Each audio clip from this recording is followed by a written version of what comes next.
Thank you for joining me today. My name is Cynthia and you're watching Mountain Accent Sewing.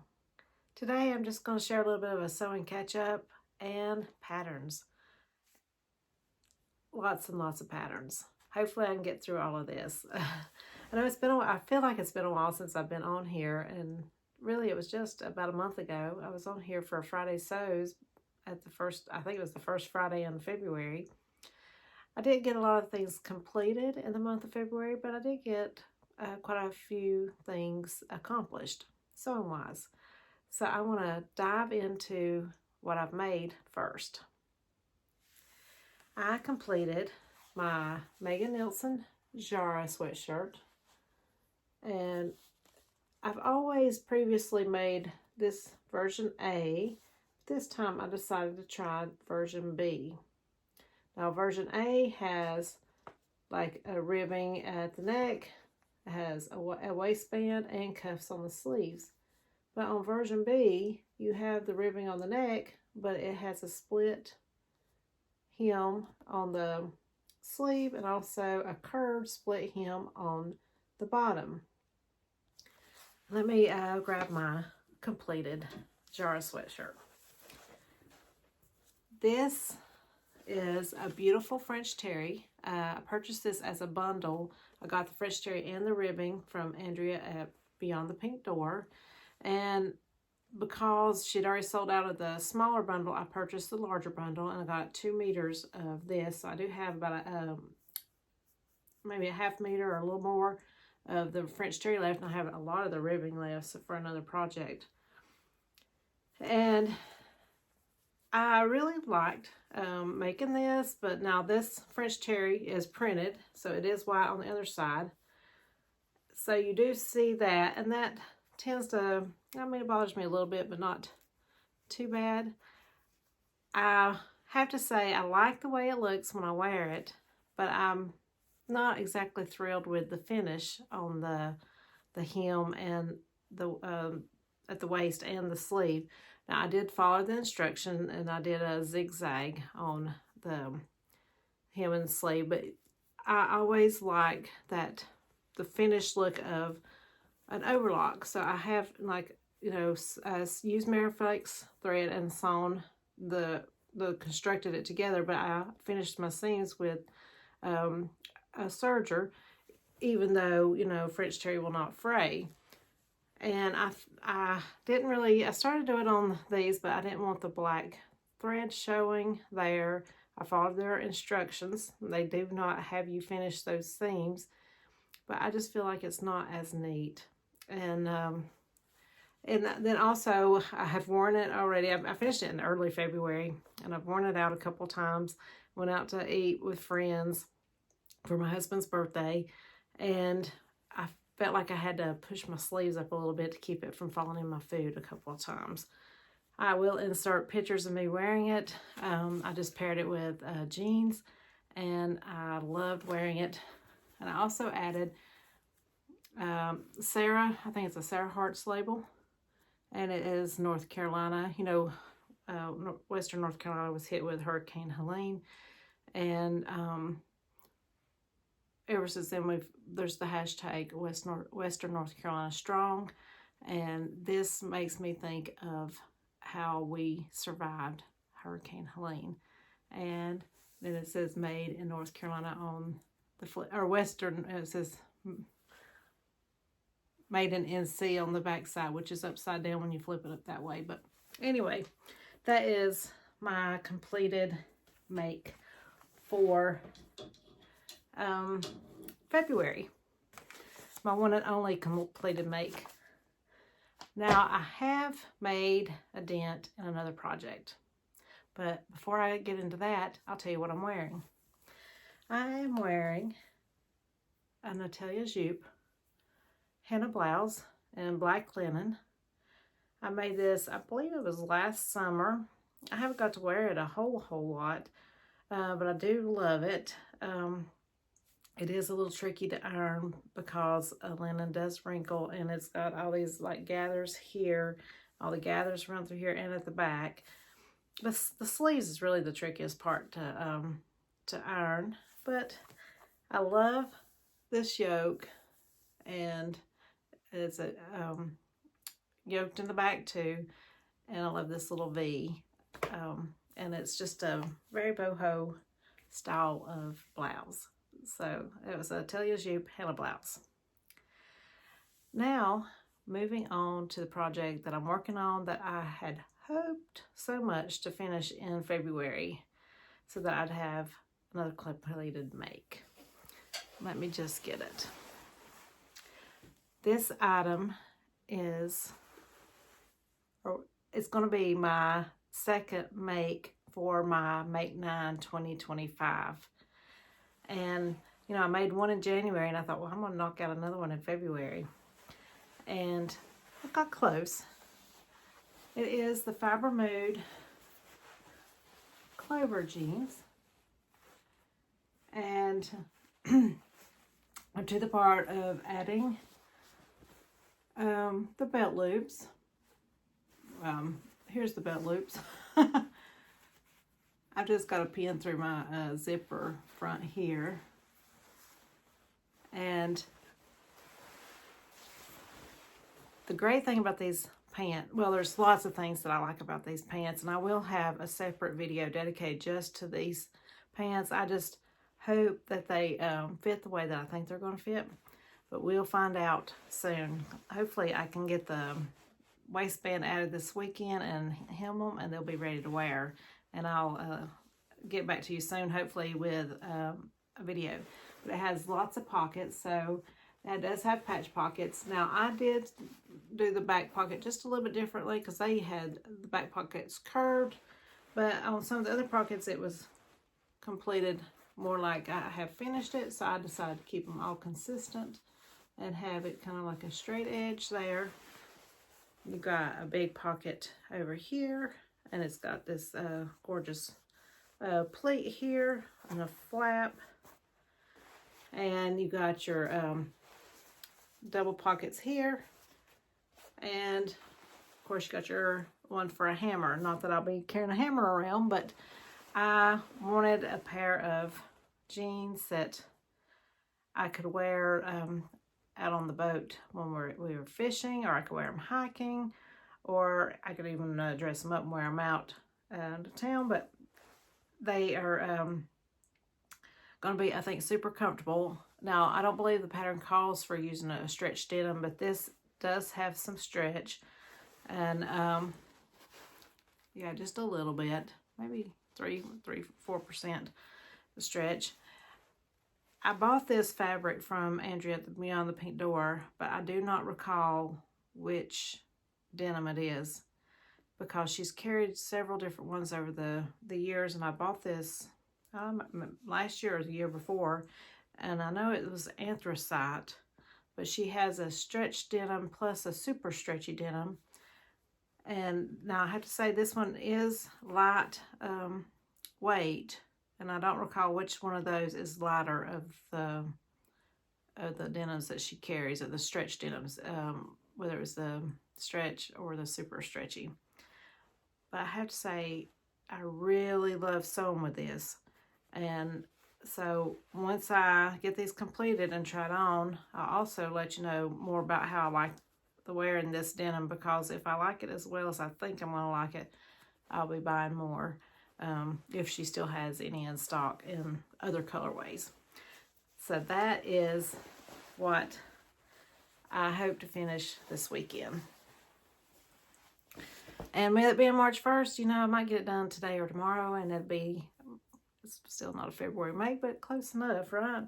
I also managed to cut out a couple of projects, and I jumped on the bandwagon, and I'd ordered the BF Patterns Bestie bag from the fold line a few weeks ago, and I had them printed out, so it did come. And I have cut out the outer fabric is this lilac chambray, and then this is just a lightweight quilting cotton that it feels so silky. It doesn't feel like a lot of the other quilting cottons, but I purchased this quilting cotton at the Asheville Cotton Company in Asheville, and It is going to be my interior, because I do like a lined bag. And I've got it all cut out. I've got the fusible interfacing on it. I just got to start sewing on it. And hopefully that will be something that I'll get started on, and like either this week or the next week. And then I don't have it with me in here, but I've also printed out the Ellie & Mac So Scrappy. Let me think what it's called. So Scrappy tee. It's a t-shirt, long sleeve tee, short sleeve, long sleeve, or a hoodie. So yeah, I've cut that out. I will insert a picture of what the So Scrappy tee looks like. And I've printed it out, taped it all together, and got my pieces cut out. And I've just got to rummage through my jersey scraps to see what combination I can come up with to make a scrappy tee. Okay, so I'm going to take a little bit of a mini break here and let you know that I appreciate all of you that take the time to watch my channel. I've had comments from some new viewers, and I appreciate every one of you. I also appreciate all the ones that have been with me from the beginning. And if you watch my channel, which I believe it's something like 60% that watches my channel does not subscribe, I would love for you to subscribe and help me increase my numbers. And that's all I'm going to say about that. So let's move on to, I went to JoAnn Fabrics back, I think it was 2 weeks ago. If you've been watching any of the sewing vlogger community that has used to having a JoAnn Fabrics to go to, then you will know that JoAnn Fabrics is closing.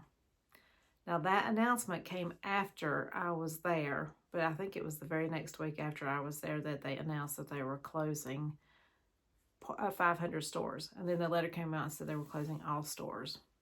When I went there, they were having a pattern sale. And I did notice that they did not have any of the new patterns or the new books. But it was well stocked. There wasn't any huge sales on fabric. It was just their standard sales.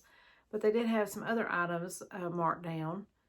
And so I wasn't sure whether they were going to close or not, because they had announced their bankruptcy at that time.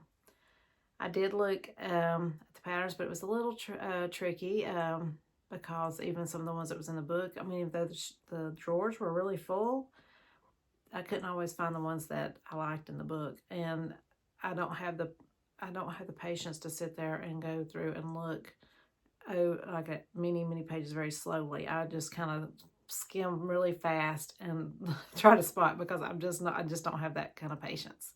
So let's get the patterns that I bought. First up is New Look 6555, and I actually own this pattern already, and I think I just purchased it at Walmart. But I have made, I believe it was,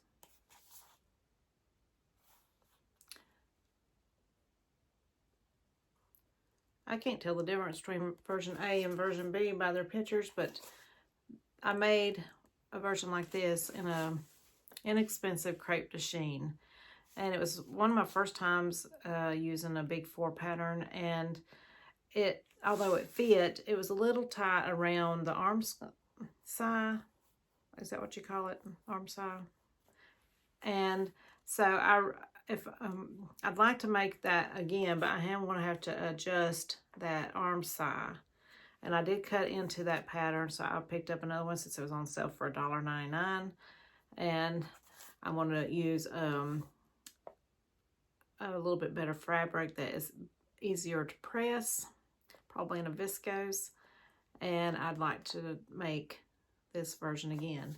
Now, I do like the tunic version also, but yeah, I really love this top here. And when I was allowed to wear dressy clothes to work instead of scrubs, because the front office staff at my office has to wear scrubs just like everyone else, and so I no longer can dress up. But this was just the type of blouse that I would loved wearing with my dress pants. And So I do want to make one, even if I just have to, you know, wear it to town or to church or, you know, out for fun events. But I'd like to make that version. I picked up a easy to sew simplicity pattern that is for knit, or I think it's sweater knit fabrics actually, 78982. And I don't know if I'll ever make this or not, but I've seen so many people make it, and every time I've seen other people make it, I think I want to make that. But I don't have the flat stomach like a lot of the people that I see make it have, and I'm just not sure if it would be flattering on me or not. But I really love this long skirt, and I love the top she's wearing. And so if I made this, that I would make the 2-piece. I would not do the 1-piece. I would do the 2-piece. Okay, so I also picked up Simplicity S9453, and I had purchased this somewhere else for like 99 cents or $1.99. And I bought another one because I am going to cut straight into the pattern, and I know I'm going to have to make some adjustments, and if I mess up, I'll have a backup. And I would love to make this velvet dress like she's wearing. And I do have some velvet in my stash. I'm just not sure. I might want to make it in something else first because I don't want to ruin that fabric. But this is a beautiful velvet dress that she's wearing. Now, I imagine you can make it out of other fabrics too.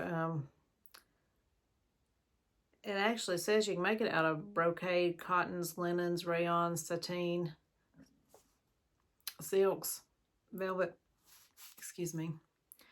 So I think if I make it for the first time, I would try maybe a sateen or a rayon viscose or something first to get the fit before I cut into the velvet.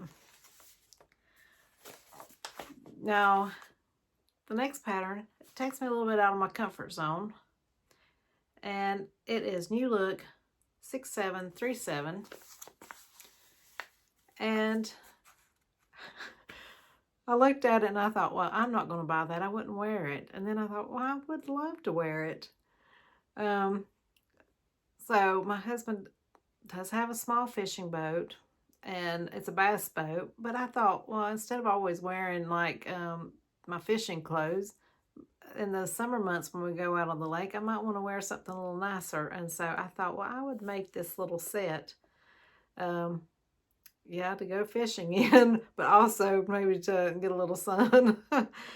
And this halter top is the part that I'm not sure how I will need to adjust it, or if I'll need to adjust it, because most of the big 4 patterns are drafted for a B cup, and I am more of a C cup, and in some patterns even a D cup.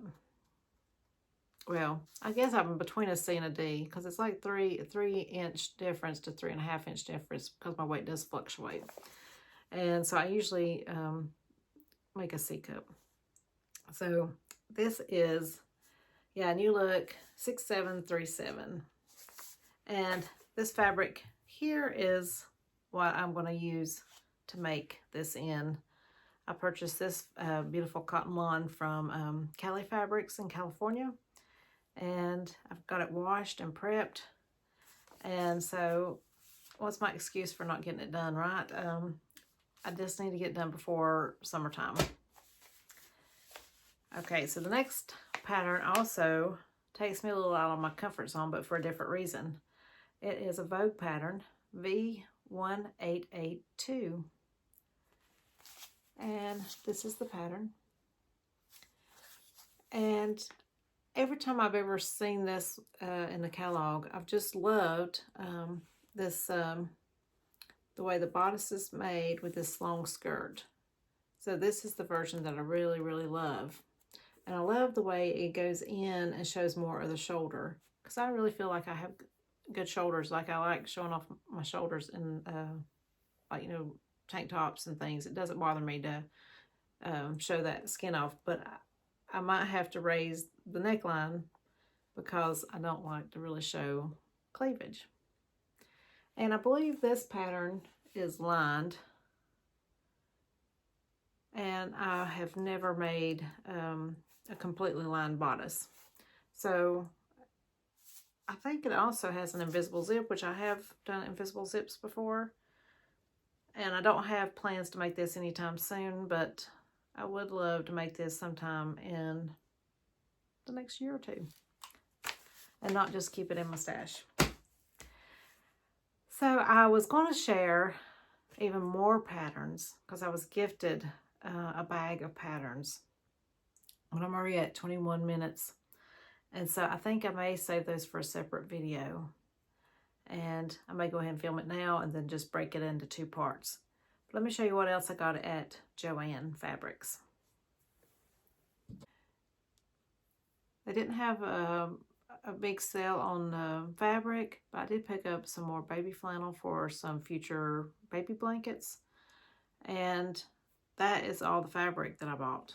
But I did come across some other items that were on sale and that I thought I needed. I purchased this bobbin case, and it's a really nice one. And this is for the Baby Lock Elagio machine that I got. It uses a special bobbin that's different from my Singer machine, and I wanted to be sure that I could identify, you know, which bobbin went with which machine. And so I thought I needed a dedicated bobbin case for the Baby Lock. And so this is my Baby Lock bobbin case.